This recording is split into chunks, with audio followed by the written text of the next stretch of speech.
Oke, assalamualaikum warahmatullahi wabarakatuh. Apa kabar teman-teman semua? Semoga teman-teman dalam keadaan sehat selalu. Amin amin ya rabbal alamin. Oke, teman-teman, kita lanjutkan belajar kita. Masih bertemakan nasab dan keluarga Nabi Muhammad Shallallahu Alaihi Wasallam.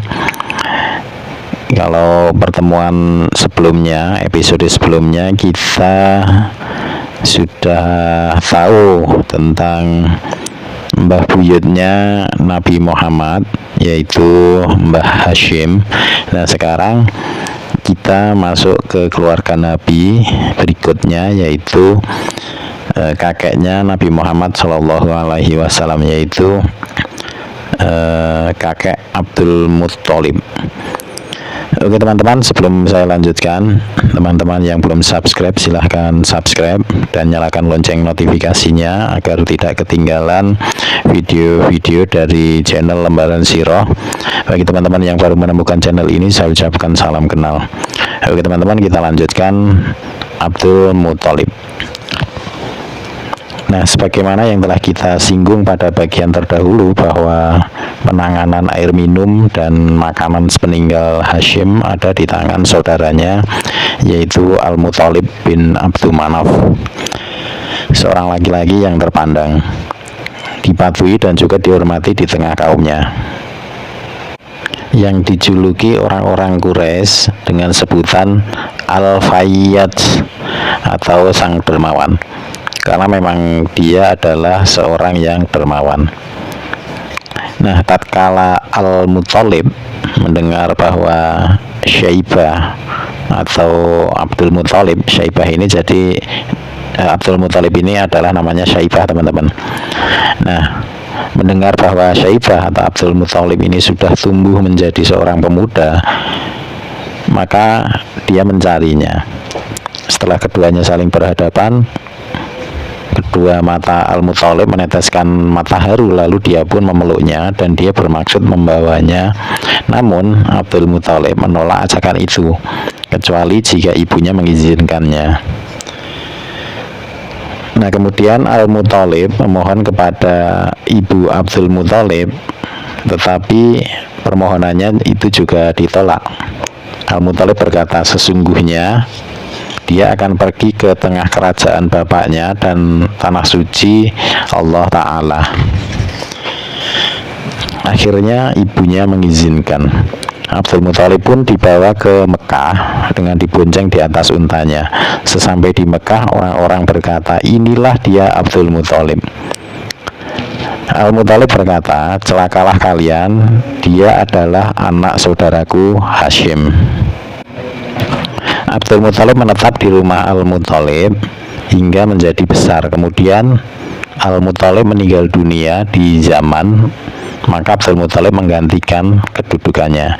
Dia hidup di tengah kaumnya dan memimpin mereka seperti yang dilakukan oleh bapak-bapaknya terdahulu. Dia mendapatkan kehormatan yang tinggi dan dicintai di tengah kaumnya yang tidak pernah didapatkan oleh bapak-bapaknya. Namun Naufal, adik bapak Abdul Muttalib atau pamannya sendiri, merebut sebagian wilayah kekuasaannya, yang membuat Abdul Muttalib marah, sehingga dia meminta dukungan kepada beberapa pimpinan Quraisy untuk menghadapi pamannya.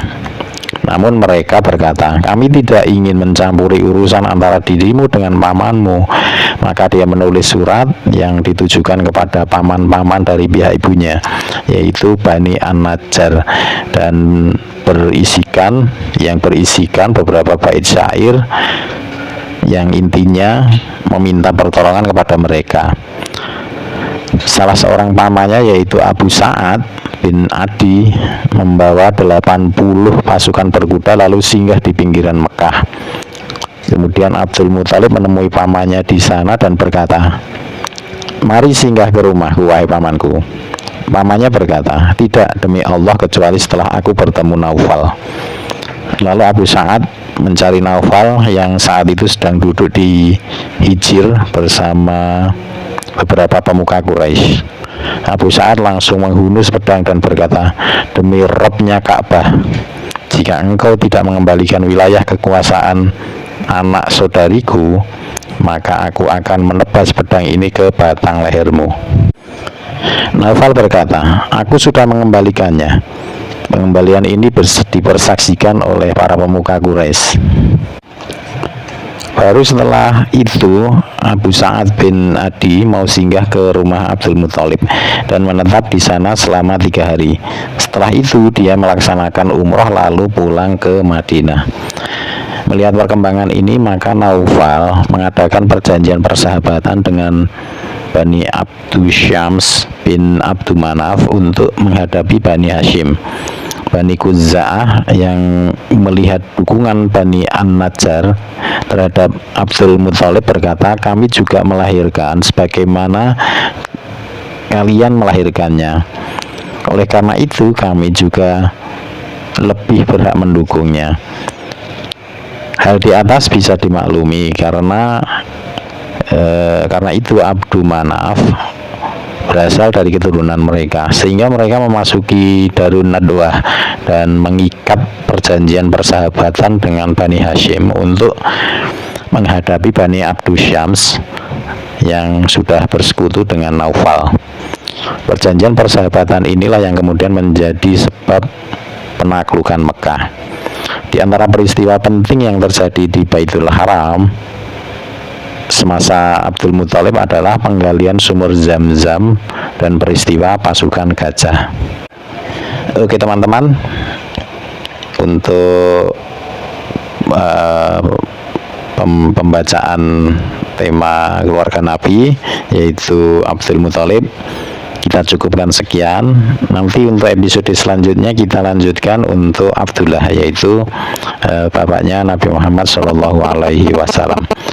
Oke teman-teman, saya cukupkan sekian pada episode kali ini. Kita akhiri. Wabillahi taufiq wal hidayah. Wassalamualaikum warahmatullahi wabarakatuh.